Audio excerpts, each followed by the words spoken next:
Megatron, my enemy, I must rise up and stand against you. He's become I a bard. must, I must bring Spread my these wings and fly. feelings of hatred from within me to the surface and spread them out on my wings and fly toward your giant head and bring you down like the dastardly villain you are. And Black Arachnia is like, I know you took a multi-class in bard, but it needs some. Needs some. No, but that's what happens. Too much Energon. Hooray! You're Silverbolt.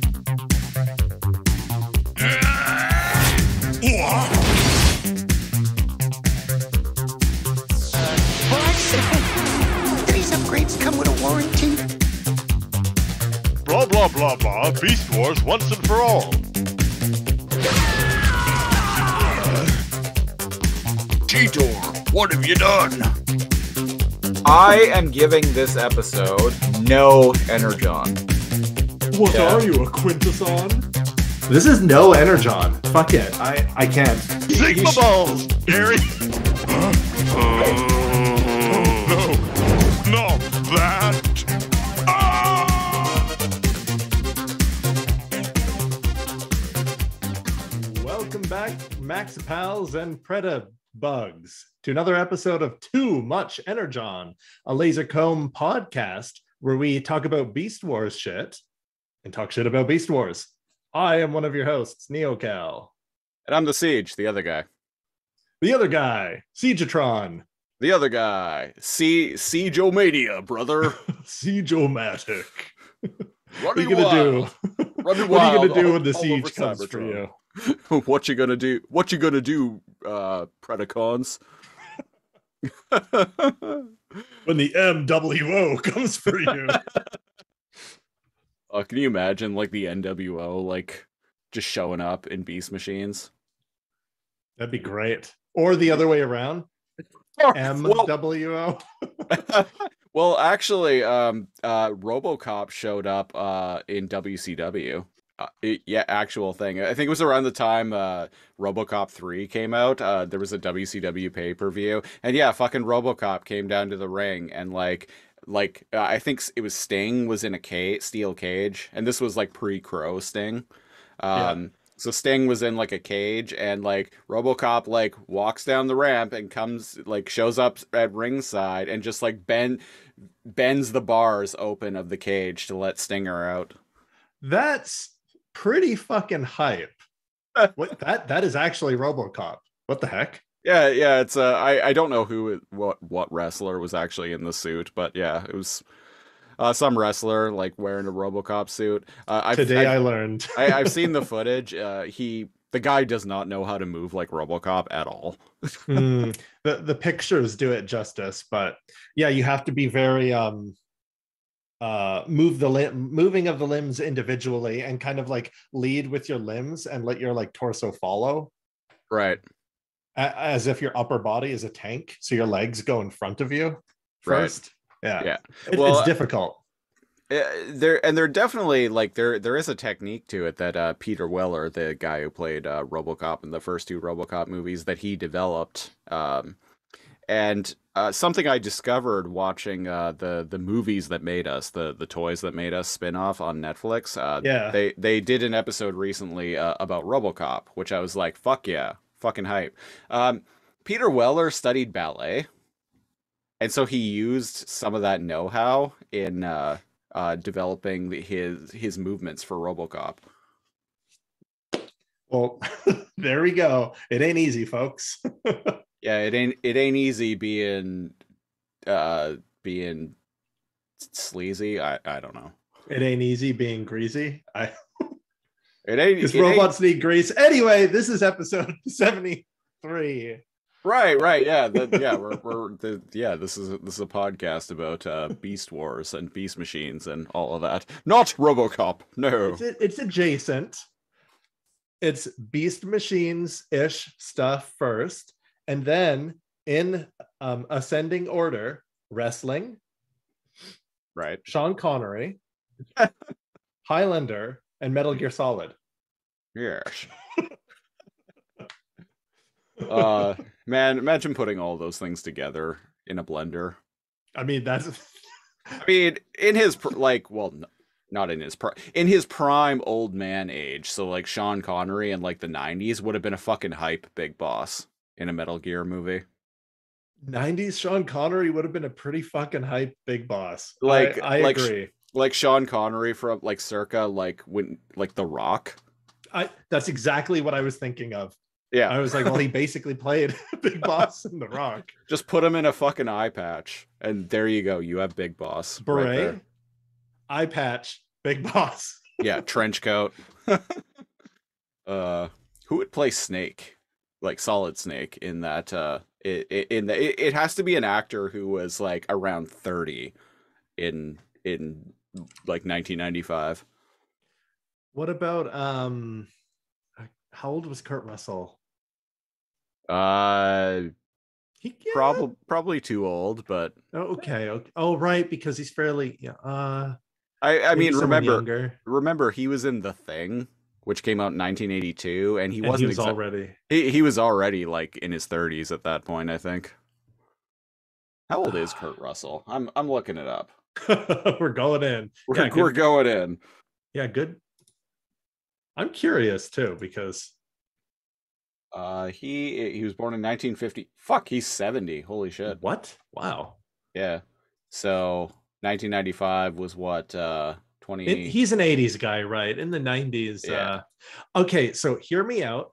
I hate to admit this, right? Say what you want about Tom Cruise, but that son of a bitch doesn't age. Right? And he's pretty good in those like military espionage mid 90s Tom Cruise. You're right. He would have been a pretty solid Snake. Oh. Actually, I think speaking of Kurt Russell, his son Wyatt Russell, who I'm actually a big fan of. He's pretty rad. He'd be a great Solid Snake now, I think. I can see it. And he's blonde too, so he could also play Liquid. I was thinking more Liquid, yeah. I mean, they look they're twins, right? So they look alike. Not what you were expecting, brother. Snake, did you like my sunglasses? No, I could see it. Yeah, he could be Liquid. Yeah. People watching the show, it's just like, I guess this is a Metal Gear Solid podcast now. I don't know how we would do a podcast about dedicated entirely to Metal Gear Solid, but I'd like to make it happen somehow. But it would have to be like have to replay the games. But it would have to be like a gaming centric podcast, and like there are fucking enough of those out there. Like there are thousands. Yeah. Or it'd have to be in broader strokes. I think like that's what works. I think that's what works about What the Famicom. Friend of the show, Dan Tendo from What the Famicom. I think that's one of the reasons why I enjoy his podcast is they it's technically a video game podcast, but they barely talk about video games on it. Much like we barely talk about Beast Wars. Yeah, much like. I think his tagline for that show is like a gaming podcast for people who don't like gaming podcasts. Yeah, it's digestible. And Yeah. a lot of them I'm just gonna end it. I'm just gonna say that. Yeah. I mean, you could say that about this podcast, too. This is a Beast Wars podcast for people who casually enjoy Beast Wars. That's right. Let us enjoy Beast Machines, god damn it. Yeah. Even though, I've gone on record on this show, I think, saying that Beast Wars is legitimately one of my favorite shows of all time. Yeah. Fucking love it. But it's like, what we do on this show, as we've come to realize on Twitter, that what we do on this show doesn't necessarily appeal to the hardcore fan. of this property? If I had to tag this, I would tag it comedy. Not as funny as Stephen Colbert. That's a little inside. It's a little inside joke, listeners. Transformers, in that order. I think actually on iTunes, our main category is TV reviews, and our subcategory is comedy. Is what I set it to. Well, there you go. And video games. Yeah, a comedy podcast that is moderately funny.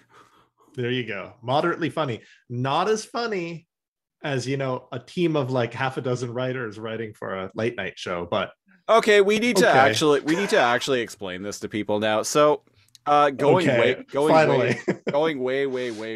back to what was it? Too Much Energon episode 12, where we talked about dark designs written by friend of the show, Ian Weir. My longtime friend Tim guest starred on that episode, and after we went off air, and I really wish I had kept recording this, because right? I would have loved to have released this as like an outtake on Patreon, but what are you gonna do?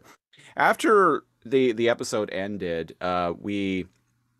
he started just like giving us his opinions of the podcast, just completely unsolicited. He's like, "Oh, we just recorded it." After we had just recorded one with him, yeah. But he's like, "Yeah, so when I'm at work in the bakery, I'll sometimes have your podcast playing," and we're like, "Oh, cool." He's like, man. Yeah, he's like, "Yeah, and like sometimes like my coworkers will actually like laugh. Like they think it's funny," and we're like, "Oh, hey, cool. That's great. Like people, complete strangers, think we're funny that aren't even following from the beginning. Think we're funny. Cool. Yeah, cool." And he's like, and then he starts getting weird. He's like, "But obviously not as funny as me, because I'm in there. I'm there in person, like telling actual jokes." And we're like, "Okay, all right." Yeah. And he's like, "And I think you guys are funny too, but not like Stephen Colbert funny or anything, but as for like a couple of just ordinary regular guys, you're kind of funny." And we're like, "Thanks, man. Thanks for this unsolicited critique of our show." And then it's weird. It's like he back rolled the initial compliment. He was like, "Hey, don't get too big for your britches, kids." Yeah, he ain't no Stephen Colbert. Yeah, don't get too excited about this compliment, because just you wait. It's there's another shoe that's about to drop. So that's the metric we compare ourselves to now. Yeah, are we as funny as Stephen Colbert? Listeners, let us know. Let us know in the comments section of this YouTube video, or send an email to toomuchenergon@outlook.com and tell us how not funny we are. Please. And so I had asked him, I'm like, "Oh, so are you caught up on, like, have you listened to all of them?" He's like, I think I'm about halfway through the episodes you have. I listen to them sometimes, but sometimes I shut them off because sometimes I just don't feel like hearing you talk. And we're like, okay, all right, dude. Godspeed. Friend of the show and friend of the siege, Tim. Yeah. No. It's funny. It's we're not making fun of him. It's just it was a weird, like, it was a very bizarre conversation that a very, very odd late night conversation. Yeah, it was probably like midnight or something like that. I'm sure he was like, his brain was like half like checked out at that point. That was the night too. I'm wondering if it's because what I said. What did you say? I had like pointed out some things about like talking over people and how to it doesn't work in a podcast where you record to interject each other. Well, according to this podcast, I've listened to lots where it's just a bunch of people talking over each other. But Yeah, like other Beast Wars podcasts. and then I implied that I know exactly what that's like. I've had to train myself because that's like a super big like ADD thing. And it was like he had been told that he has ADD for like the first time ever. Right. And he didn't know how to process that information. And I don't know him like very well, but it's like from what I know, I'm very sure that he did. I can spot the others, right? It's like the immortal sense in Highlander. Got to fit that in. You could just like sense each other. Yeah. So I I never sense it in him. Yeah, I've never really gotten ADD vibes from him, but yeah, I might be wrong. I've also see him like stoned out of his mind a lot. So when you're baked, you kind of tend to just focus on like whatever is in front of you. So maybe that's why. Okay, yeah. Maybe that's why. Who knows? I don't know. Anyway, what I do know is that this is episode 73 of Too Much Energon, and we are talking about the 4th episode of season 2 of Beast Machines in Darkest Night with a K. Night with a K. Yeah, like the Dark Knight or Werewolf by Night. No, wait, that's the wrong night. Or Vampire the Apocalypse. Wait a second. Or First Night starring Sean Connery. And who else Weir, right? Who fuck else is in that? I don't know, but anyway, yeah. In Darkest Night originally aired on September 2nd, 2000, and yeah, we're gonna get into talking about the episode. But Richard Gere. There we go. I was like, why can't I remember his name? He was hot shit. I saw that movie. You know what movie I did like him in was the remake. It also has Bruce Willis in it too. The remake of The Jackal from like 1997. I think it was a pretty critically panned film, but whatever. I was like 12 when I saw that movie, and that movie was like fucking hype. It's like one of those ones you watched at the right time and you just thought was hot shit. Yeah, it's a thriller where Bruce Willis plays an assassin who is hired to like assassinate the president of the United States, I think, who I think is a woman in the movie. There's a lot of hype Matrix looking wardrobe in this movie, man. And Richard Gere plays a Irish guy. He was a member of the IRA who was imprisoned, and I remember this. And yeah, he gets let out by, I think, was it Sidney Poitier who played the F? All right, I'm looking this up. But yeah, so he gets let out to help them track down the Jackal. Who is the nickname that it's the name that Bruce Willis's character is known as. Yeah, it's a remake of the film The Day of the Jackal. You learn something new every day. Yeah, it was Sidney Poitier who played the like main like FBI guy or whatever. May he rest in peace. He just passed away recently. Oh, at the age of, I think he was 94. So long lived. He lived a good life, and The Jackal apparently was his final film role. He called it quits after that. It's a great performance, as always, with Sidney Poitier. Yeah, rip in peace, my dude. Yeah. Speaking of ripping in peace, I don't know, not a very smooth segue.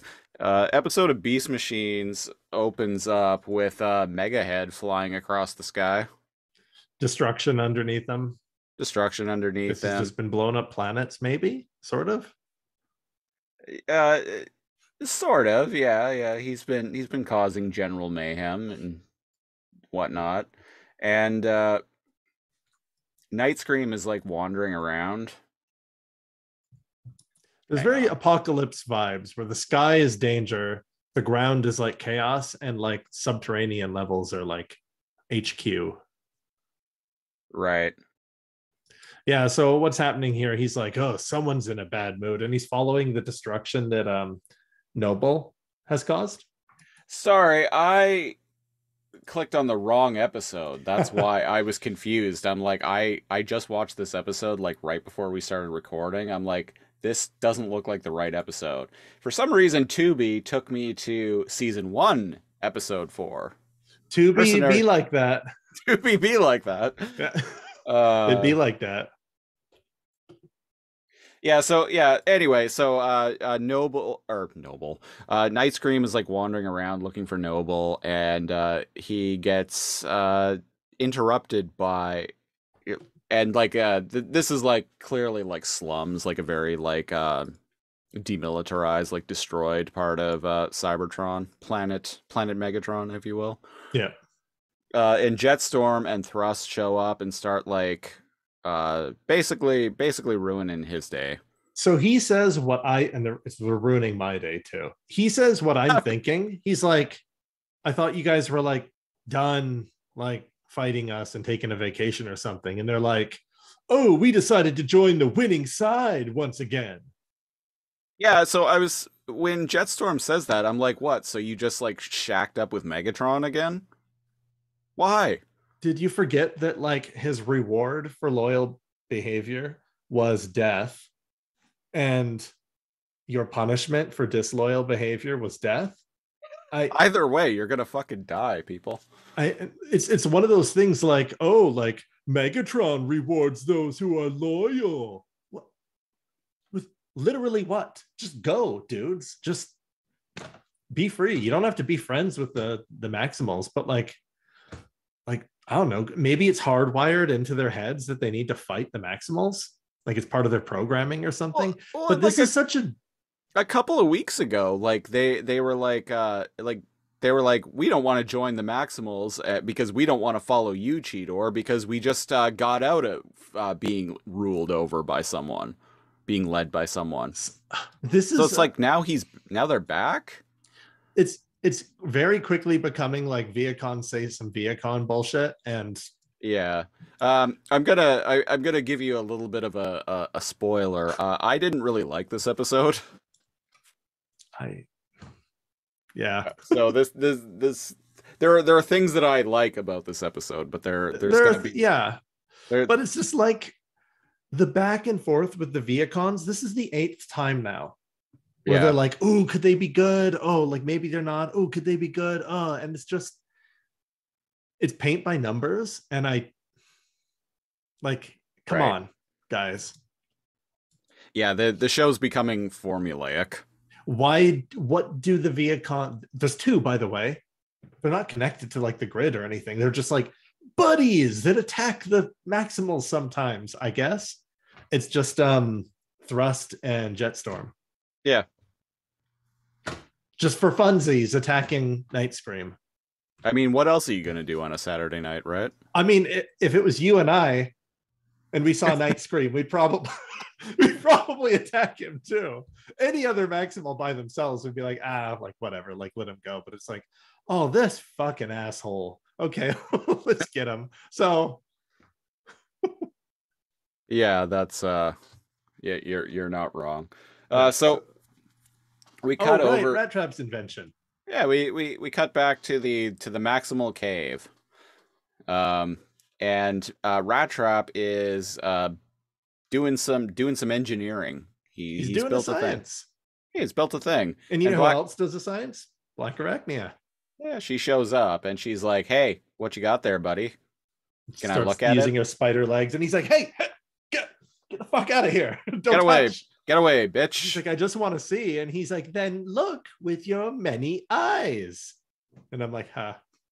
Yeah, it's just like, yeah, if you just want to see, just look, lady. And she's like, "Well, okay, what do I got going here?" And he's like, "It's like a jury-rigged well she says that looks like a spark extractor, and he's like, "Yeah, I hooked it up to one of the old DNA sequences." Which weird, I'm like, that's kind of a neat idea. And so he mentions that they came up with him and Gary had been thinking like, well, we once we actually like free the sparks, like we got to figure out what to do with them. And so immediately I'm wondering, so does this thing just conjure like new bodies out of nowhere? So if you Yeah, put because you like need a so if you put like these liberated sparks into one of these things and the DNA scanner fires, what is it going to reformat exactly if it's just a spark?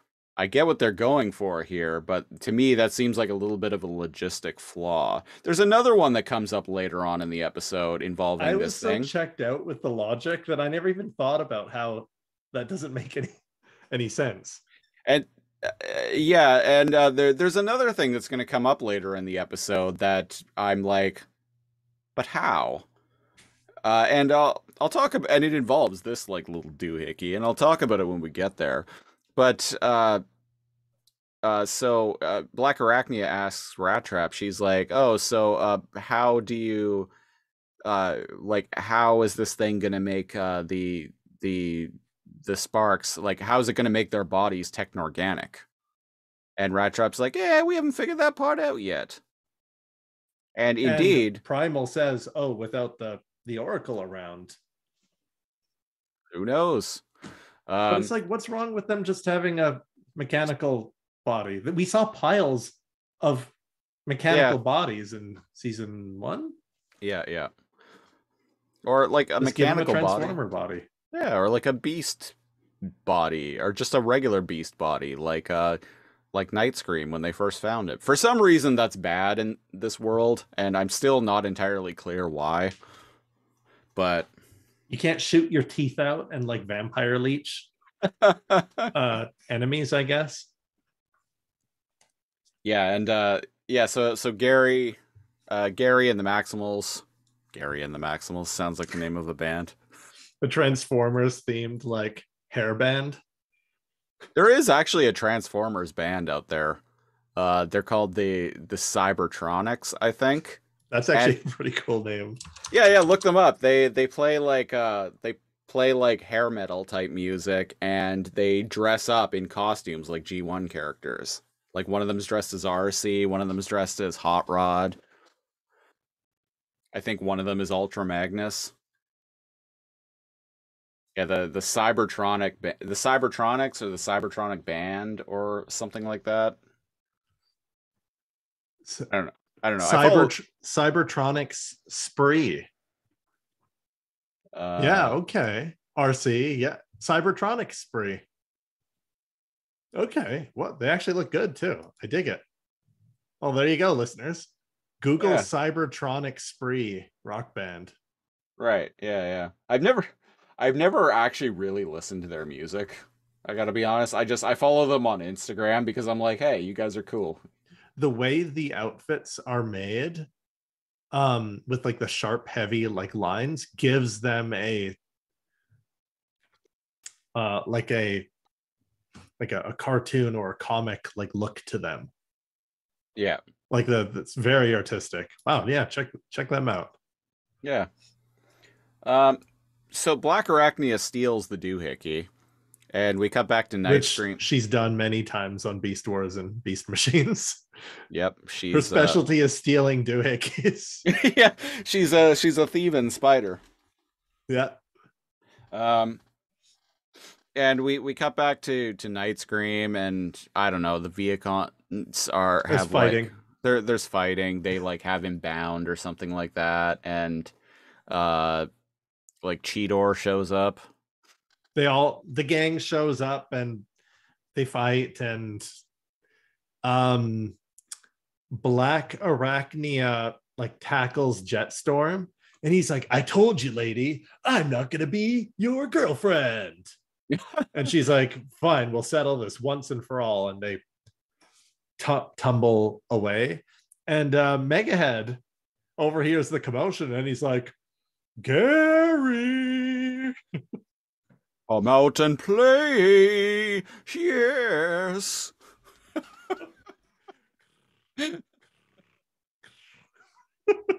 God. Uh, there Uh, you go. There's too much commentary. Fucking um The Warriors. I've never actually seen it. One of my favorite movies.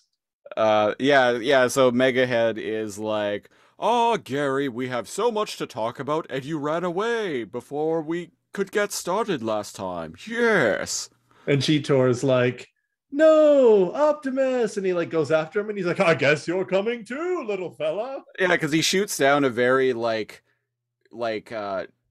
Close Encounters of the Third Kind, like flying saucer, like It's an energy tractor beam. Tractor beam, I mean, yeah. That pulled Gary up, and Cheetor is like, "No, Big Bot," and jumps in, and They both get sucked up. they both get sucked up into Megahead. And so one thing about what's going on with Black Arachnia and Jetstorm here that I didn't really start thinking about until I was watching this episode. What about Jetstorm's agency here? She is trying to like extract his spark and like turn him back into Silverbolt, and we've gotten glimpses of Silverbolt like emerging from Jetstorm before, and by all accounts, it seems like he doesn't want to be Silverbolt anymore. So I have two thoughts about this. One, Black Arachnia is, like you said, taking away Silverbolt's agency by, I just realized on the background, it's got like, stock footage, like watermarks. I don't give a shit. We recently learned of the importance on Twitter of the importance of watermarking your work. The very, yeah. And what the hell was I saying? Oh, so Black Arachnia, she's trying to take away who Silverbolt has become and his experiences and his desires, because it's important to remember that it's the same being, kind of like how they tried to save Rhinox. And when they did speak with Rhinox when he was fully brought to the surface, he's not Rhinox, he's Tanknox. He's Tanknox, yeah. He's Tankor and Rhinox, and all of his experiences affect him. And that's the vibe I get from Jetstorm. Jetstorm is the dominant personality, but when he came to the surface, he was like, whoa, hey lady, like we used to date for like a while, but like calm your tits. Right? And then there's the other side of me that's like, well, their souls have been brainwashed by Megatron. Right. And she's just trying to, this is how I'm okay with it. She's just trying to undo that harmful programming. Right, but then like even when she does, spoilers for the episode, I guess, to jump ahead a little bit, even when she does bring Silverbolt back, like he's not the same, and she complains about the fact that, oh, where's my noble and honorable Silverbolt? And I'm like, lady, people fucking change. Like he's been through a lot, and so. Well, yeah, literally the next scene is she tackles Black Arachnia tackles Jetstorm through some drainage pipe. They fall in that organic green goo that we've seen. Yeah. And she wraps him up in the Energon webbing. Yeah. But earlier she had attached Rat Trap's doohickey to the back of his neck. Yeah. And I'm with you on this. She activates it, right? The DNA sequencer goes, it's scanning the fossils. Good thing there just happened to be fossils down here. Right? I know, it's fossils are everywhere, folks. Fossils are everywhere on this technological planet. Yeah, it just took a couple million years for them to notice. Or it's been longer. Yeah, like Cybertron's been around forever. Apparently archaeology isn't a thing amongst Autobots. No, they don't give a shit what's underground. And something. So let's talk about this, and then we'll get into the changing thing. What the fuck's happening here? Is this the thing you wanted to talk about? It doesn't make any sense. Or is that something else? So okay, so she has him bound in his webbing, and like we mentioned, the spark she fires the like spark extractor. It sends out like a DNA scanner, finds the fossils.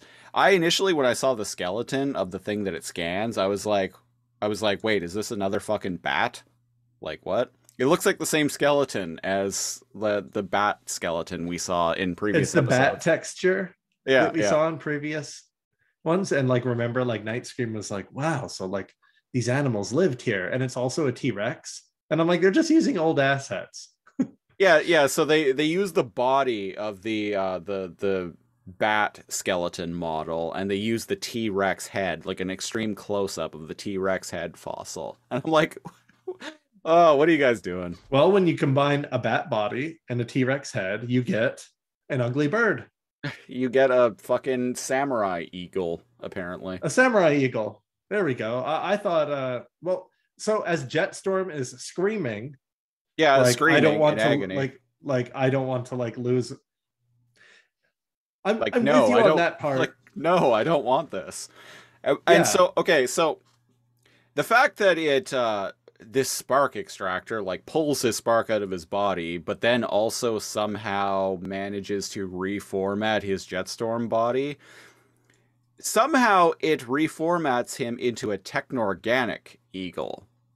When earlier there was like there was a bit of dialogue, like Black Arachnia quite literally asked Rat Trap. She's like, "So how are you going to get the bodies techno-organic?" And Rat Trap even says, "We haven't figured that part out yet." But here it just happens. So why is he a the techno-organic bird? answer is the same answer for every question in Teenage Mutant Ninja Turtles. Uh, The ooze. the ooze. He's in green ooze.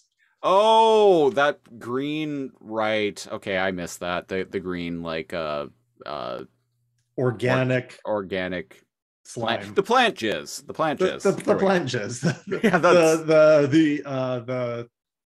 the The filthy, slime, the 90s slime. There we go. the It's the filth. remnants of the Nickelodeon slime that they had left over when Nickelodeon Studios shut down.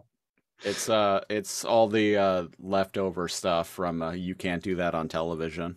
Yeah. You can't do that on television, and and what else dropped slime on people? Those Uh, shows. those Yeah. shows, yeah. Those shows. So You yeah, Can't he's Do in, That on Television might even be like a little before most of our listeners, honestly, because that was probably like I barely caught it. that was like late 80s. Like people, I was born in 85, so and YTV was still Canadian channel that we've talked about before. YTV was still showing You Can't Do That on Television like up to I think like 1991. So I still have memories of watching it a lot when I was like 4 or 5, It's 6 years vague old. for me. It's kind of vague for me too, but I remember them dropping the slime on people. Um and there was a recurring skit in the show where people would be talking in high school lockers. So there it would be a wide shot of high school lockers, and someone would like one person would like pop out of the locker and be like, "Hey, blah blah," and then another person would pop out of a locker and be like, "Yeah, blah blah," and they'd have a conversation. Then they'd go back in the locker, and then other people would come out of other lockers and do the same thing. I've as soon as you started describing the locker skit, Yeah, I was like, oh, okay, yeah. yeah. So that and the dropping slime. I can't even remember why. I think there was like a word, like a forbidden word or something in each episode that people weren't allowed to say. Uh, Right. and if someone said, and basically like people would try and the host would try and like trick them into saying the word. And if they did, then and they always did, of course, Right. Yeah. because you wanted to see You want to people, see the you slime. want to see them get slimed, right? You want to see the slime. Yeah. Uh, Green ooze and green slime, or whatever you want to call it. All the rage in the 90s. apparently, you can't do that until it was a Canadian show, but it did actually air in the United States on Nickelodeon. Something I Well, there you something go. I actually learned from Whitney Seibold, one of my favorite film critics and favorite podcasters. who Rad. yeah. He's talked about it before because he's older than I am. I think he's like 43. So he was definitely like watching. Like he was definitely old enough to remember you can't do that on television quite vividly. Yeah. So once You Can't Do That on Television, got off the air, they stored all of their ooze underground in these sewers on Cybertron, so that they can make plans. they repurposed it to Uh-Oh, and then when Uh-Oh went off the air, Mainframe Mainframe was like, we can use some of that in our Beast Machines show. We're gonna need There a we lot of go. ooze. Yeah, and they're like, "Are Going you to need a sure it's lot like of ooze. been twice recycled? Like we're scraping it off the floor after it's already been dumped on kids." And they're like, "It's okay. We need technorganic ooze." We need a technorganic eagle ninja, damn it. And And that's yeah. exactly what we fucking get. So when he's done transforming, Black He's- Arachnia says Silverbolt, and we get a okay. So he looks like a pigeon at first. Yeah, I think I don't like it. I think he's supposed to be an eagle. I don't know. You know what? I'm gonna go to the Transformers wiki, tfwiki.net. Is he supposed to be like an Aztec like eagle? Do you know what I mean? Like an artistic like Mayan like representation of an eagle or something?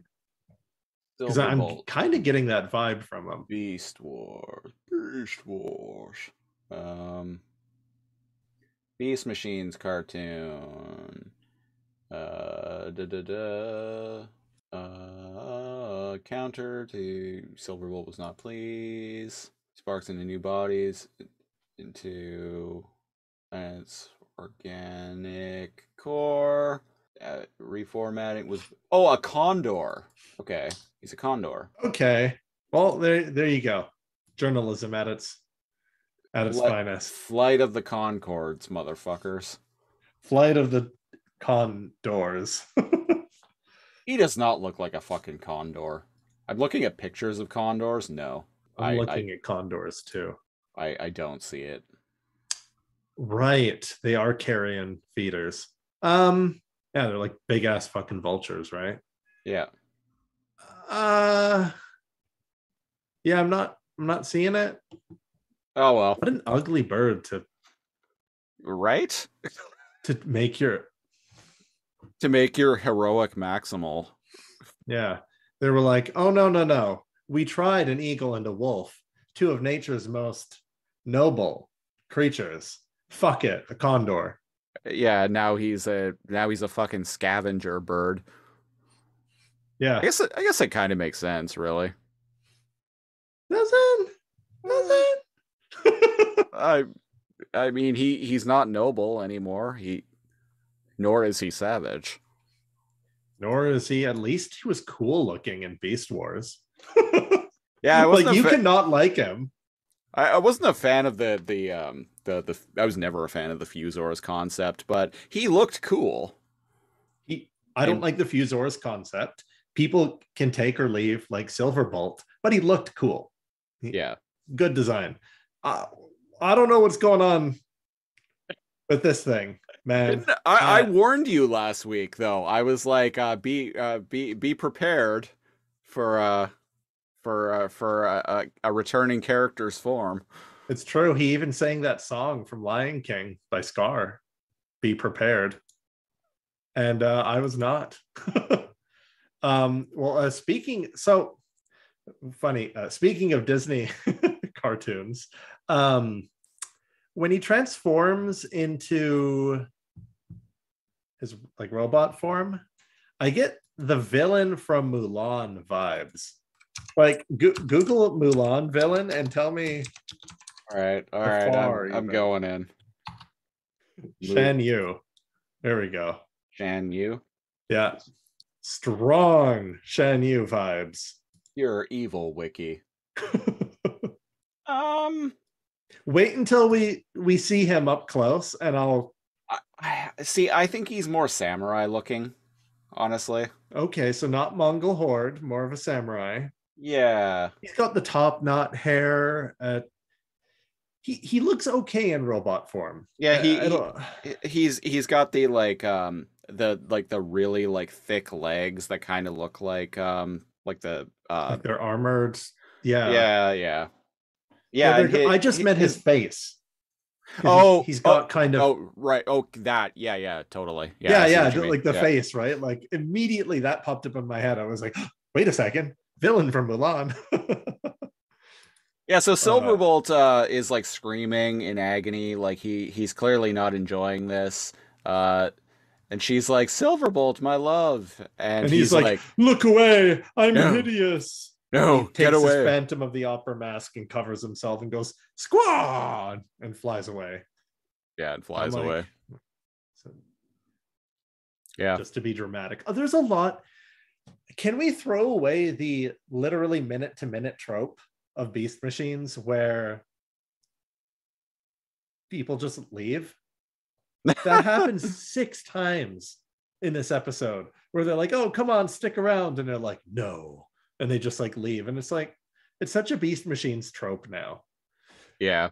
Tigatron, that was his vibe, but it was never a, I'm never joining you. It was a, I'll help you, but I don't really feel like I'm a Maximal. I kind of feel like I'm a Tiger. And they were like, cool. But in this, for some reason, they just, there's this ongoing back and forth where they're like, join us, please, to the Viacons and Noble. Night Scream. Night Scream, and they keep fucking off, and then they come back, and it's like, stop it. Speaking of stopping it, I don't know, not a very smooth segue. We get to meet our boys Gary and Cheetor floating. Suspended animation, right? Suspended animation floating inside Megahead. And Megatron is like, "Oh, Gary, I need to learn everything you know about the Oracle, so I can have my way with it. Yes! The process is going to be long, excruciating, and fatal, so goodbye, Gary. It has been fun. I will enjoy you dying slowly and painfully." And Cheetor, you're here too. Same to you, I guess. There's nothing that this guy knows that Primal doesn't. So it's like, but you can die slow and painfully too. Yeah, just be. You are Gary's friend, so therefore you are not my friend. No. Goodbye. You were dumb enough to jump into my alien beam, and so you get to die Yeah, too. okay. So like I get what he wants to do to Gary here, but Cheetor, you'd think he would just pull out a spark extractor right away. I don't need anything. Yeah, he doesn't need anything from him. The fuck does Cheetor take a know? spark, store it, and then like turn him into a different Viacon. Hey, there you go. Free writing advice. 20-year-old show.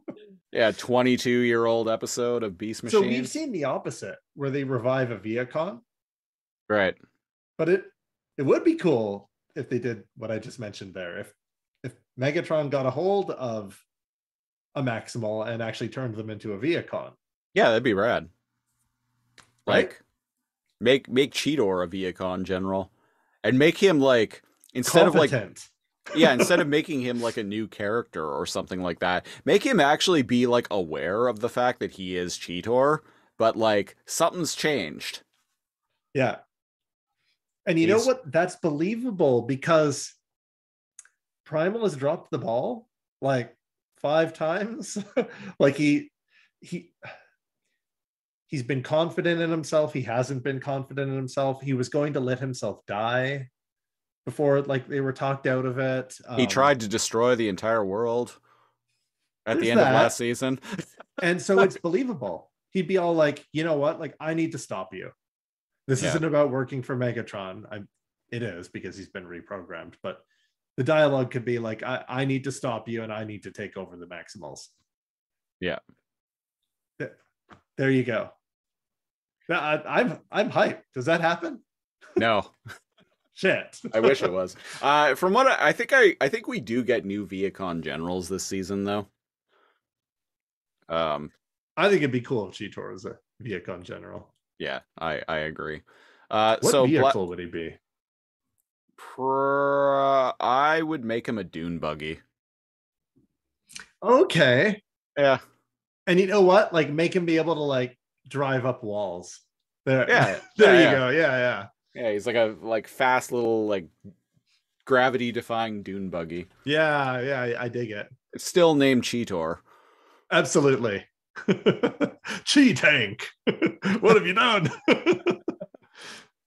Oh, so what the heck is going on? Night Scream does some Night Scream bullshit with Noble. They kiss, yada yada. Yeah. Blacker. I so like don't give a shit about the Night Scream Noble stuff in this episode. It's like they wake up and they sniff each other. The scene moves on, and then we get a super angsty. I love this fucking stink eye that Silverbolt gives Black Arachnia in the scene right after. He like looks over his shoulder. That is that the part where his eye like pupil like super dilates? Because I was thinking of making that the episode art. 10 minutes and 6 seconds. 10 minutes and like 3 seconds. He like look over his shoulder and he gives Black Arachnia like the shittiest fucking look. I'm gonna screenshot that. Oh, I'm there now. And his eyes turn red. Oh, it's just the reflection of the light.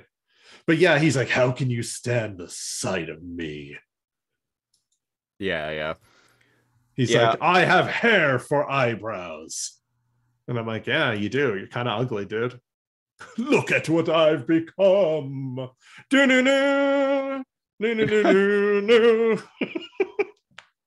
Yeah, and there's this like speech where Black Arachnia is like telling him about like, oh, like your honor and your noble, you're my noble Silverbolt, my champion, my lover, lover boy.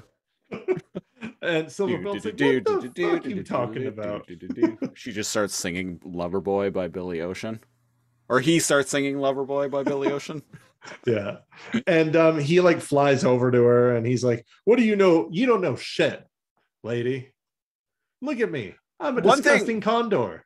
One thing I did like, I'm just gonna like gloss over their little exchange here, but one thing I did like is he like tries to fuck off again, and she's like, wait, where do you think you're going? Do you know what I've been through to bring you back? And like Silverbolt like flips the fuck out, and he's like, what you've been through? And he actually like gets mad and like tackles her. Yeah.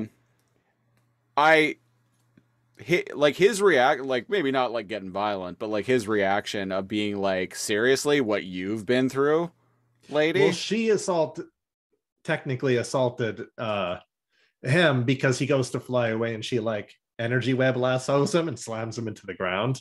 That's a good point. But yeah, and so he tackles her and he's like, I've seen things you people wouldn't believe.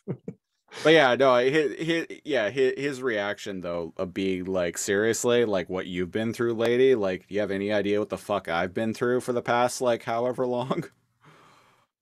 And this is the part where I'm like, actually, can you tell us? Because I'm a little fuzzy on the timeline here. Like, were you stuck in like a black void for like 10,000 years? Like screaming into the ether? Like I must scream but I have no mouth. Yeah. And what? Tell me, dude. Or is it just having your subconscious like buried within like Jetstorm? But he gives her the stink eye and he's like, fuck you. Well, he kind of elaborates on it a bit later, but we'll get there at the end of the episode. So basically, she's like, yeah, you're my noble Silverbolt. I've been really missing the D, so I really need you to get it together. And also, we got to go save Gary and Cheetor. Yeah, and he's like, why? Yeah, I like his reaction there. He's like, why? Why? Fuck you, lady. Why is that my problem? And then she's like, well, I'm going to go because Megatron has them. And he's like, Megatron? That's literally what happens. He's like, okay, well, you know what? I want revenge, so I guess we'll both go to Megahead. I like Climb when on they my actually, back. I like when they actually get to Megahead too. She's like, okay, so Gary and Cheetor are that way, and he's like, yeah, it's your problem. I'm just here to like fuck Megatron up. He's like, that sounds like a you problem. Yeah, and she's like, wait, revenge? That's what's driving you? He's like, yeah. Yeah. At least he's very straightforward, which so apart from visually, okay, so I like this version of Silverbolt. apart from visually, I actually dig Silverbolt here. Yeah. And I know a lot of people don't like Beast Machines because the characters change and there's development. It feels like I'm insulting people that don't like Beast Machines, but it's just, you know what you get when you watch Beast Wars. In Beast Machines, their personalities change and sometimes not for the better. And I actually do really dig that. Yeah. Or Night Scream like kind of gets good, but then he's a shithead again, and then he kind of gets good, and then he's even more of a shithead to the point where I'm like, In the same episode? in the like I was saying last week, like I kind of grade episodes on a curve now, like kind of just omitting the Night Scream bullshit. It does help. We get a very weird shot after they fly away. We get a shot of Night Scream. He's eating techno-organic apples. That doesn't make any sense. Well, these aren't techno-organic apples. These look like you're apples. right. These look like Mechanical. Sigma balls. Yeah. Apples. The Sigma balls. Yeah. They're completely mechanical. Yeah. What? How's he eating? Also, why would he leave a core? If the whole thing's made of metal, just fucking eat the whole thing. Right? Prissy bitch. Well, yeah, and like these things are like have been completely Sigma balled. So Eat the whole thing or not at all? well, and also eating it, shouldn't that also like key to Sigma ball him too? No, because it's innate. It's kind of like after the ground has been turned mechanical, you can step on it, but if you're hit by the wave, it hurts you. Oh, okay. But at the same time, it's just metal. That would be like eating a wall or like the floor, just a chunk of metal. Starts chowing down on the floor. I mean, it's the same. It'd be the same substance. It's just a chunk of metal. Yeah. Whatever. He's nostalgic for apples, I guess. Yeah. Yeah. Oh, Also, yeah. why would he leave the core? Does he know what an apple is? He has no memory of any organic life besides the bean tree. Right. So how does he know to leave the core? You're I thinking way too. I don't know. Noble gave him these metal these Sigma balls, and Night Scream put them in his mouth. But then Rat Trap shows up, and he's like, hey shithead, I'm here to rescue you. And then Werewolf Dude shows up, and he doesn't say anything. I don't even know if he can talk at this point. And he sees Rat Trap, and he immediately Like flips out. Changes into Savage and flips out. And this is another like ongoing trope that keeps happening. Every time somebody new shows up, Noble changes into Savage and attacks them. And it's like, didn't they do this 3 times already? Can we move on to new gimmicks? Can we move on? Yeah. Anyways, Megahead time. Megahead time. Black Arachnia and Silverbolt show up, and we get a really cool visual. Like we get like a face of Megatron with like digital code. Did you play the Mass Effect 2 DLC Overlord? Where No. you go to a facility that this rogue AI has like gone haywire and is like causing mayhem. And what you find out is the guy who was the head of Project Overlord actually took his, like, I think he's like autistic. He took his brother David and actually like plugged him into it and basically made his brother this AI. And so his brother like goes nuts from all of the like overload of information. but we see David's face represented digitally as like a like face like made of like green code. It looks like, almost like this. Cool. Do you know if the Legendary Edition has all of the DLC for the games? Yeah, the only one it's missing like a few weapons and stuff here and there, and it's missing the Pinnacle Station DLC from Mass Effect 1, but it has everything else. Okay. I just got it and downloaded it. Haven't played it.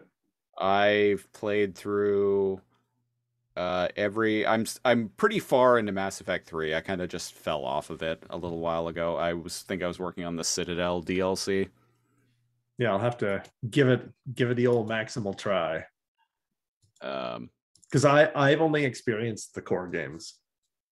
Oh, okay. The Overlord DLC is really good. Cool. So this does look cool. It's a little, so we say this almost every other episode, but like the 3D like code that he's made up is very matrixy. But cool on them for like making like an animated like 3D like image of Megatron's head. Yeah. Oh yeah, right. Very small thing. I guess earlier when they were infiltrating the Mega Head, Black Arachnia can make shurikens out of her like electrified and solidified like webs, and she like throws a shuriken and takes out a little droid. Right. I don't know. Thought it was cool. I like it when they introduce like new ways they use their powers. We get this dumb back. Well, I thought it was dumb anyway. We get this dumb back and forth where Black Arachnia, right? Black Arachnia and Megatron are basically like going the devil like, and the angel on the shoulder, and yeah. I get what they were going for here. I think it's just handled kind of it's kind of clunky how it's handled in the episode. The gist of it is he goes to wreck Megatron's shit up, and he's all like, now you'll join me even when you're free, because I gave you freedom, I gave you life. There's a reason I chose you as a Viacon general, Silverbolt. It's because of your values. And I'm like, you're noble and loyal with purpose. Cheers. And I'm like, is that what makes good Viacons? Like he's noble, but he's also compassionate to his enemies. Well, so you're kind of full of shit, Megatron. Well, he took the sense of duty and dedication that Silverbolt has. He took that aspect, but removed his conscience, essentially. Right. Yeah, I didn't get those vibes from Jetstorm. So I was very surprised when it's it makes sense when Megatron is saying it here. It doesn't pass the refrigerator test though. So if anyone listening hasn't heard the term of what the refrigerator test is, it's basically like the more you think about a movie or a TV show, like something relating to the plot, the more you think about it. Like, and the idea is like when you go to the fridge to like get a snack or get a drink or something, and you're standing there. Where that came from. When you're standing there, like, and you start thinking about like something from the plot or some story element from like a movie or TV show that you're watching, and the more you're thinking about it, the less it starts to make sense. Okay. So what Megatron is saying here in a vacuum makes a lot of sense. But it doesn't pass the refrigerator test because the more you start thinking about it and think about like what Jetstorm was like as a character, you're like, wait a minute. No, this doesn't make sense at all. He wasn't loyal to a fault. He constantly, one of the things I liked about him in Beast Wars, he was constantly not listening to Gary Primal's orders. Right. Like fucking like never. Especially as it pertained to Black Arachnia. Oh, assuredly as it pertained to her, because she was Predacon. He was definitely not a bros before hoes type fellow. No, he went his own. He flew his own path. Yeah, and the result here, and the path was always whatever gets him that towards pussy. that pussy.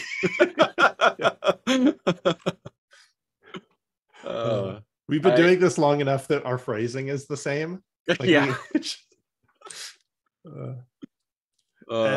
So what I do like about that scene, as the effects are cool, the dialogue is meh, is that he's not this like feeble-minded entity to be won over by either side. He's like, okay, that's cool, Black Arachnia, but you can like chill on your shit. And Megatron, yeah, sure. Oh, I'm important to you, or like whatever, but like I kind of just want to kill you. So fuck you both. And he just pulls out his wing bombs. Interestingly, he transforms. Oh right, he transforms. Well, he just know, like, we've seen everyone else. They've had to like learn how to be all like, I am transformed. He just knows right away. Right. Good catch. Which, yeah, and in previous episodes, it's like, oh, you have to be like at peace with your inner peace with yourself and like the beast within, and like how you need to like know how to like balance your emotions and whatnot. So it seems like Silverbolt has a pretty good head on his shoulders. And if he does, if you know him from like Beast Wars, he, out of any of the Maximals, probably like Primal first, right? Tigatron, although Gary, and then although Gary has had some mental health issues this show. Yeah, he has. But the people that would figure things out on their own would probably be like Primal, Tigatron, Silverbolt. Yeah. Because they are probably at most attuned with their emotions. So I think it's good catch. I didn't even register that. Yeah, it's supposed to take like a monk's zen to transform, and he just fucking does it. Yeah. So again, the way he looks, meh. I like his robot form, but the character. Character's nice. As we were talking about earlier, when he transforms, his robot form is very like samurai looking. I dig it. Complete with like a top knot. Yeah. And he's got his wing like feather bombs. Yeah, still got those. Yeah. And he like starts attacking pipes, which apparently makes Megatron go, no!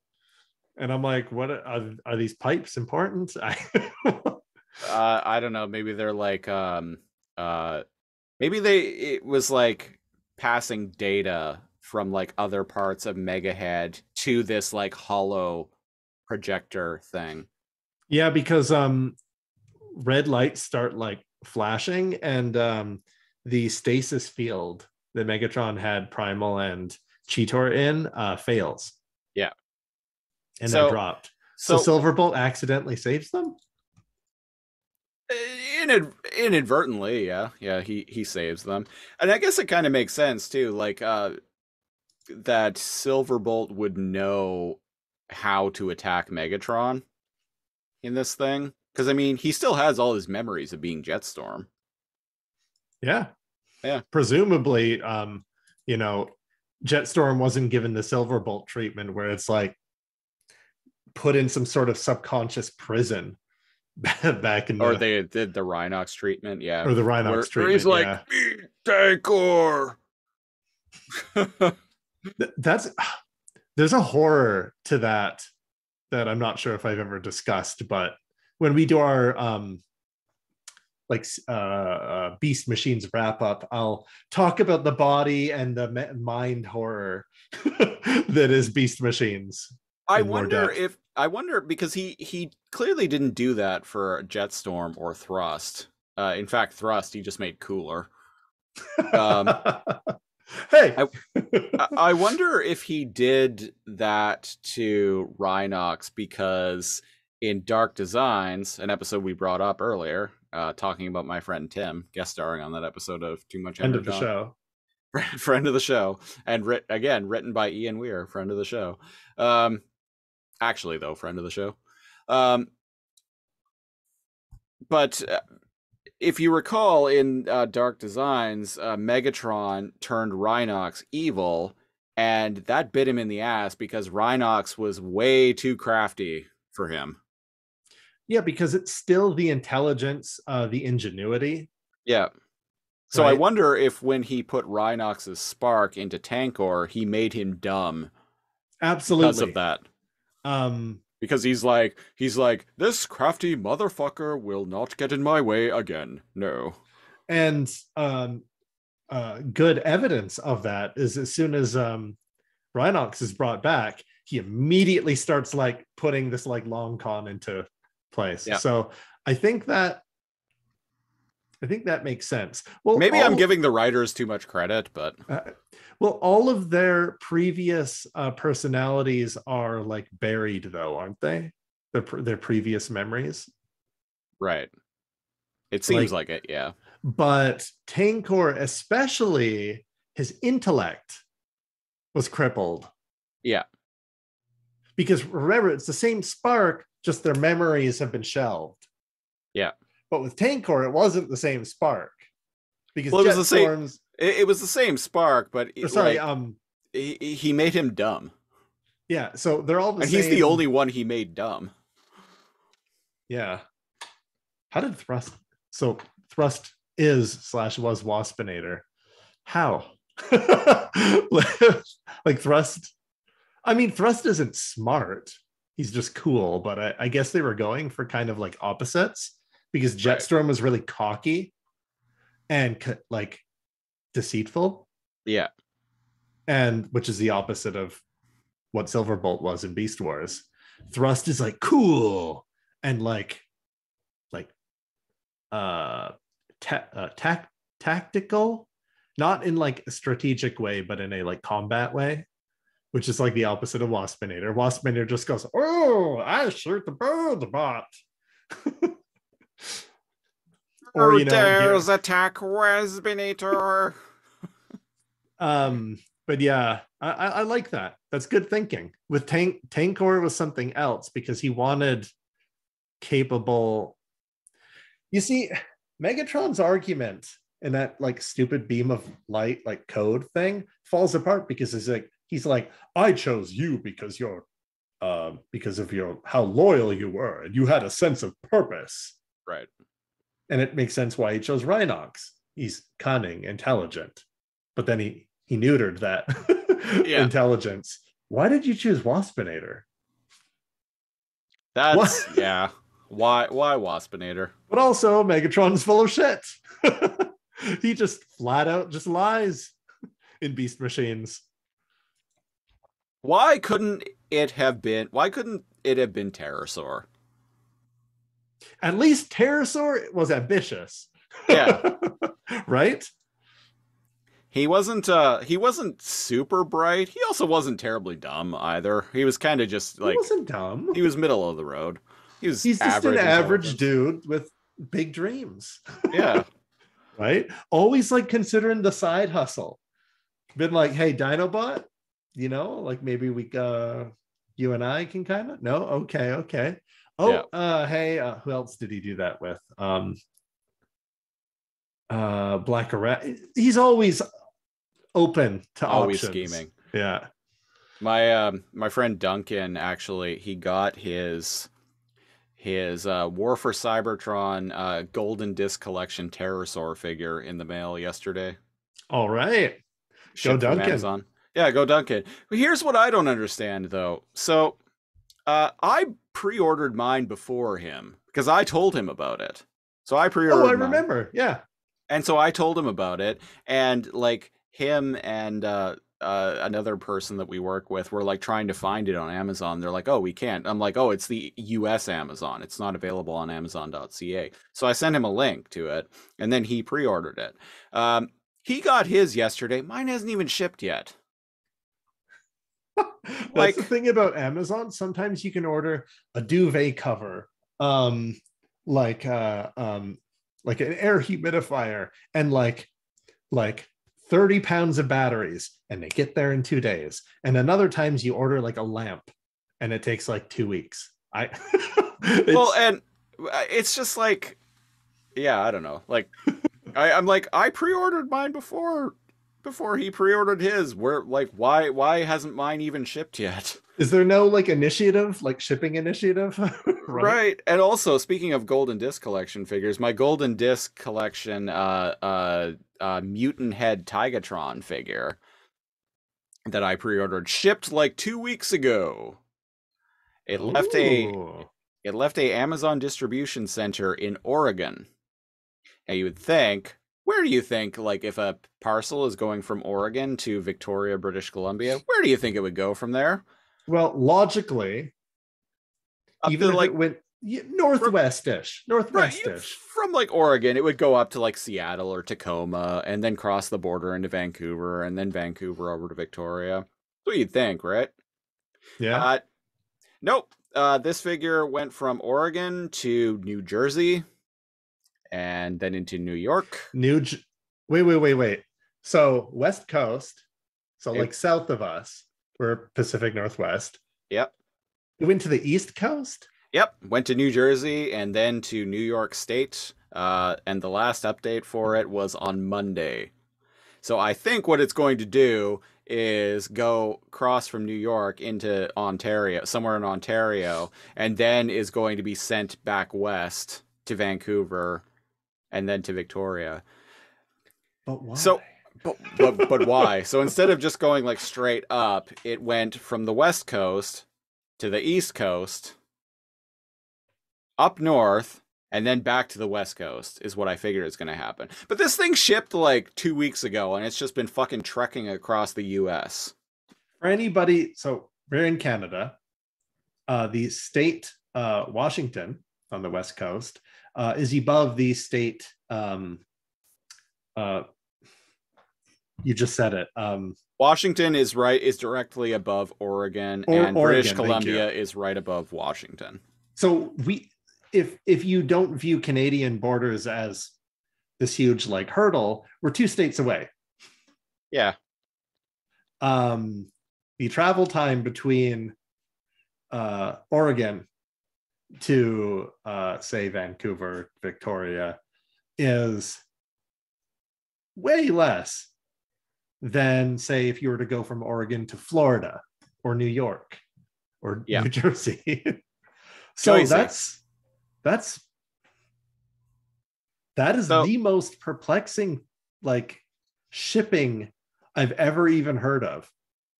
Like how in any world would that be save money? Or because sometimes I'm like, okay, it makes sense if it goes away, right? And because it's like being shipped with other stuff, and then they do it a big haul, right? Like a huge truck comes across the border, right?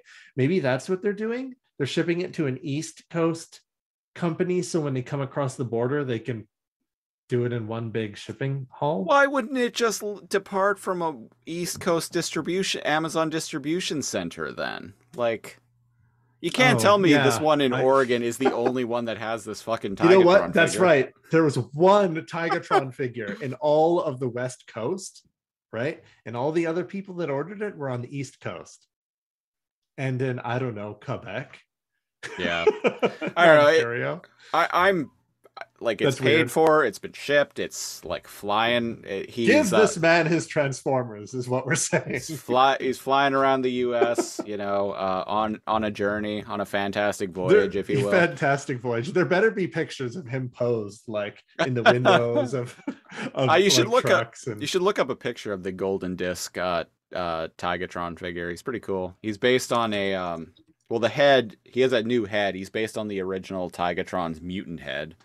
Remember you showed me like the mutant head figures. They got like little face shields kind of, and like circuitry and shit underneath. Yeah. And his paint scheme is based on, I think, the original like color scheme for like the prototype Tigatron figure. Yeah, I was gonna say, because it's straight up just like a Bengal tiger. Yeah, he's cool though, and they come with golden disc, they come with golden, like, toy golden discs.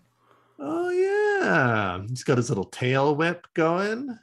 Yeah, and so I'm gonna get one golden disc with Tigatron, and I'm gonna get one golden disc with my boy Pterosaur when he finally shows up. And you best believe I'm gonna be taking pictures of Kingdom Dinobot holding one in each hand, holding them up to the sky. I was gonna say, like, yes, please do.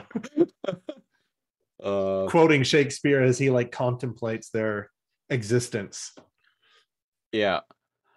So what the fuck happens? They run away. They fly away, right? Yeah. Okay, so I'm gonna TLDR. They all get away.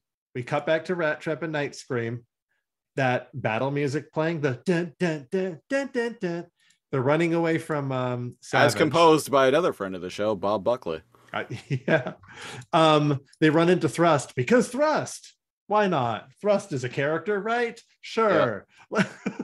And Thrust is like, hold on there, partners. And I like how he tries to radio Jetstorm. He's like, Jetstorm, buddy, I need help. He's like, I got them in my sights. And then I'm like, when have they ever been afraid of like 3 Viacons? Never.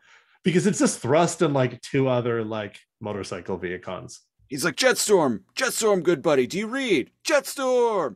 And, Jetstorm. And Silverbolt shows up and he's like, he's not coming, or something like that.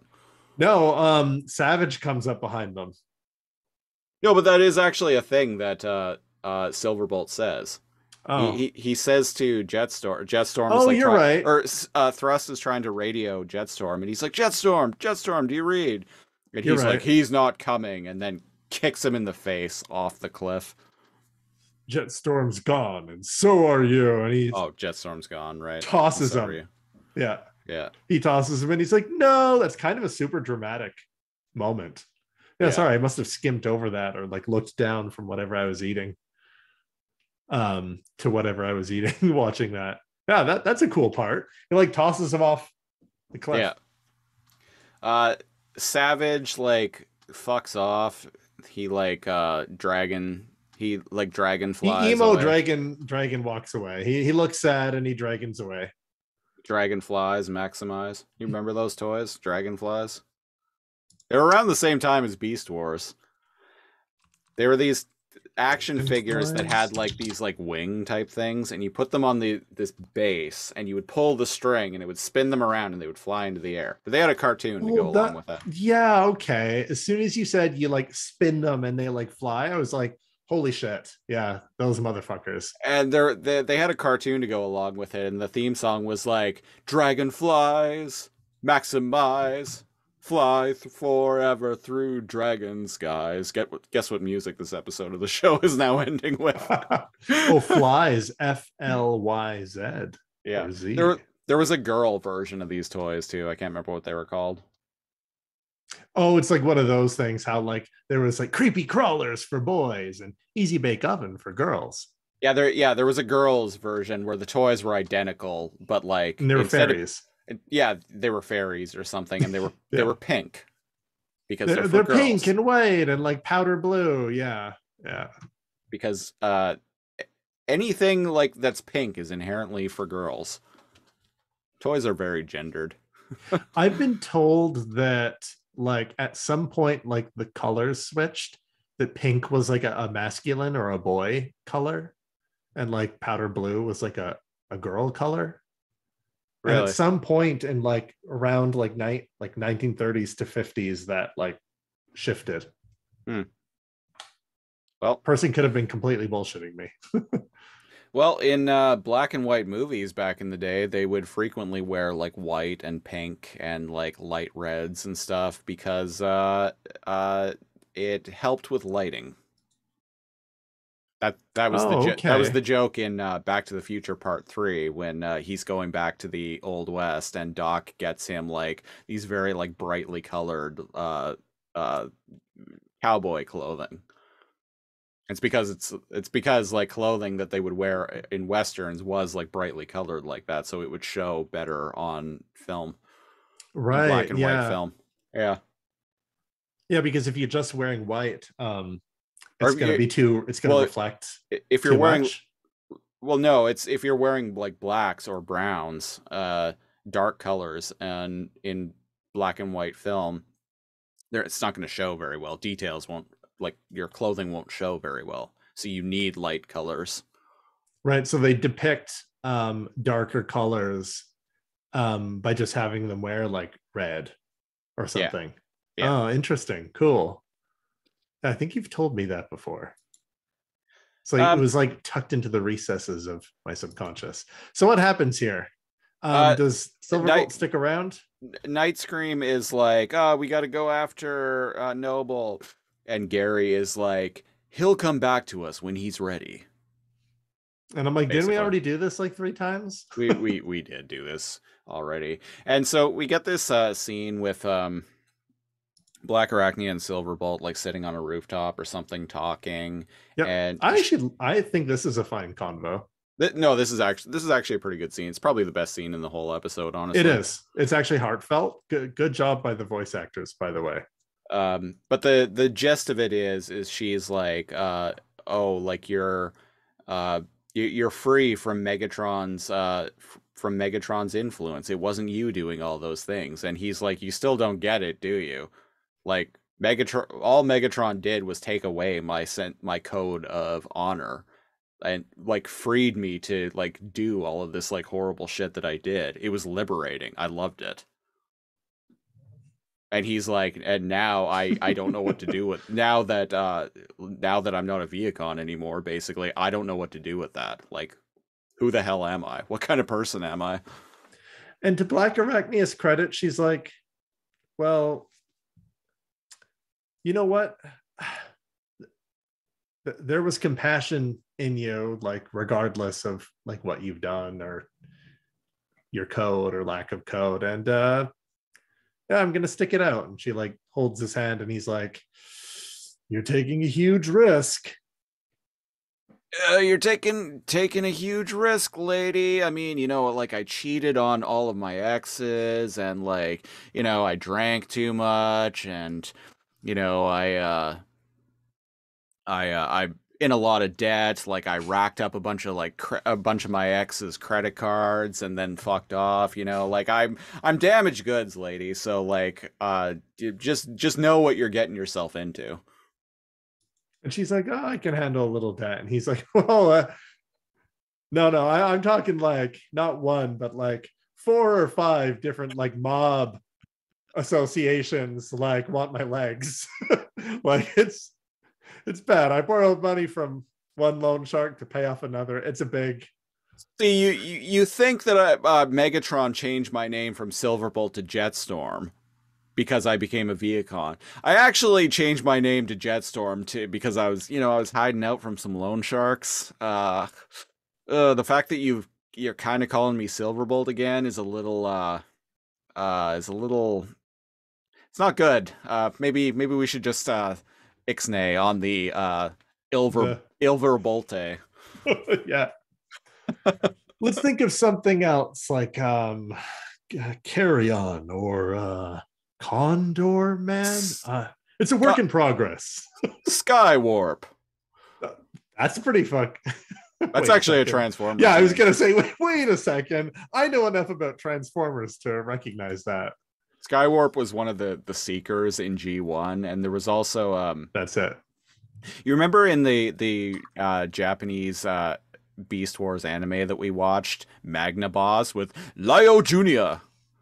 Remember one of them was a bald eagle? Because they like Magna Boss combined. There was Lio Jr., there was the elephant guy, and then there was the eagle. Yes. So the US version of that toy, Magna Boss, Lio Jr.'s was named Prowl in English, and the eagle guy, whatever his name was in Japan, he was named Skywarp. And I don't remember what the elephant's name was. Oh, interesting. Yeah. Huh. Yeah. Yeah, just those 3 would combine into Magna Boss, right? Yep.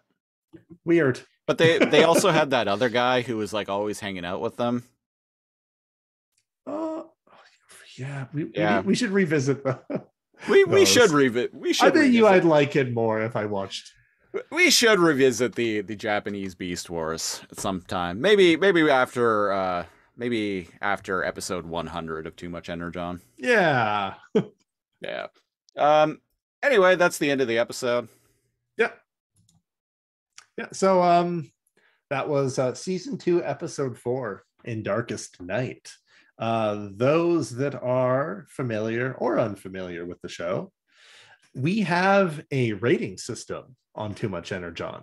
We do. It's a 3-pronged system in ascending order. A triple changer, if you will. Or yeah, triple decker sandwich. A 3-point combiner, like the aforementioned Magnaboss. There you go. See, random things we talk about, they string together sometimes. And the rating system obviously ranges from Lio Jr. to Random Elephant Guy and Skywarp, right?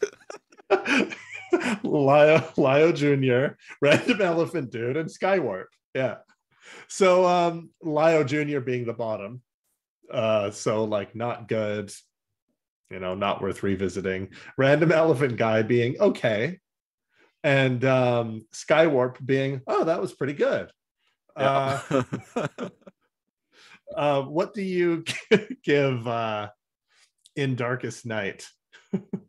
Yeah, well, the actual Too Much Energon scale being...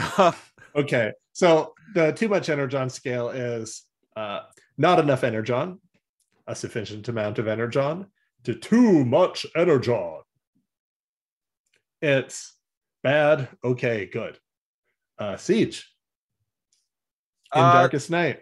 This is getting a low, very low sufficient amount of Energon. It's just barely a sufficient amount of Energon. Tell us why it even reaches a sufficient amount of Energon. Because I like all the character work with Silverbolt that's going on. Damn it, that is good, isn't it? It is good. It saves the episode for me, but the rest of the episode is just one, like the moral implications of Black Arachnia just choosing to strip away the Jetstorm of Silverbolt. Which is multiple times she's attempted this. And every time he's been like, look, lady, like, no, like, this is me now. So there's a bit of a moral and ethical question there that I don't think the show, I could almost guarantee without having watched ahead that the show is not going to address that. So that kind of ruins it for me a little bit. All the stuff with Noble and Savage and Night Scream, like we barely even talked about it because it ain't shit for this episode, honestly. It's just sitting in the background, and it's been like what, 3 episodes? 2? Yeah. It feels like forever, and it's like it's not interesting. I really like the Mass Effect 2 Overlord. This predates Mass Effect 2 by a decade, but which is also crazy that Mass Effect 2 is that old now. But because that came out in 2010. This was 2000, so anyway, yeah, so too old. Too much aging. Clearly. Yeah. So I like the VR, the floating code face thing of Megatron. That was a really cool visual. When you're just a giant mechanical head, you got to make another digital head inside of you to talk to people. It seems legit to me. But anyway, that's my rating. Very, very, very low sufficient amount of Energon, just because like the kind of existential like crisis that Silverbolt is in, I think is really interesting. Yeah, you're swaying me a little bit to bump my rating up to sufficient. It gets a not enough Energon for me. I wish like half of the episode or more was exploring Silver, because it's good writing. Yeah. The whole like taking, like he's kind of pissed off that it seems at least that, like you said, his agency was taken away from him when it came to deciding who he was or whether he remained Jetstorm, right? And it's interesting, like characters aren't what people aren't who you remember them as. Right. But I think it's like a total of like 60 seconds that we even get to visit that in the whole episode. Right. But I really do like dig that, because you had mentioned that earlier. Like, people change. Yeah, people change. And she, like, Black Arachnia spend like several times in this episode like complaining about the fact that, like, oh, where's the Silverbolt that I fell in love with? And it's like, he's been through a lot, lady. Like, Cut him some slack. Yeah, like, and like I said, people change, and clearly he has. Yeah, but unfortunately, Viacon saying some Viacon bullshit, Megatron saying some Megatron bullshit, and just a completely like disposable, like, Night Scream and Savage like B plot. Right. Not enough Energon for me. All right. And like I said, it barely hit sufficient amount of Energon. Just scratched the surface. Yeah. And there you have it. Yep, it was episode 73 of Too Much Energon. If you want to support the show, go to Patreon, patreon.com/Lazorcomb, LAZORCOMB. We're starting at the $5 and up tier. You get hours each and every week of bonus preamble audio of us shooting the shit on this and all of the other shows that we do week in and week out. Kind of talking about off-topic stuff. This week we were, what were we? We were talking about future plans for Too Much Energon. Oh, yeah. Yeah. So if you want our future plans. So if you want a little bit of a sneak peek of what we might be planning after we're done with Beast Machines, go check that out. Also at the $5 tier, you get a monthly-ish commentary track. We recently did all commentary tracks for all 4 Matrix movies. Yes, that includes even the new one, The Matrix Resurrections. That's one right. One of us was a bigger fan of it than the other. Ooh, And who could it be? Was it Siege or NeoCal? Or was it Christina? Or was it Christina? So go check that out if you want to find out. At the $10 and up tier, you get our weekly news and current events program, Lazorcomb Tonight. You also get to pick a show for us to do what we just did here on our other podcast, the Lazorcomb Podcast, where we review random episodes of TV shows. If you want to pick a TV show for us to review a random episode of, you can do that as a $10 patron. So That's right. Go check it out. Patreon.com/Lazorcomb. Social media, go to Facebook, facebook.com/Lazorcomb. Spelled the same way I just spelled it. It's a central hub for this and all the other various shows that we do week in and week out. Twitter, you can follow the show proper at Too Much Energon. I am at Lazorcomb. Cal, you are at NeoCal, NEO_KAL. We'll be back next week with episode 74 of Too Much Energon, where we will be talking about the 5th episode of Beast Machines, A Wolf in the Fold. So Hold up. three guesses what that episode's going to be about. Yeah. Silverbolt loses his condor form and gets to turn into a much cooler animal, a wolf. Maybe his spark takes over the body of Noble. Oh, don't get my hopes up. Wait, and he becomes a wolf dragon fusor. I don't know. I don't. Probably cooler than what happens. It's probably cooler than what happens. All right, we're gonna get out of here now. I am the Siege, one of your hosts, and I'm your other host, NeoCal. And until next week, Silverbolt. No. I got nothing. This episode killed me a little. Bye-bye. Bye. In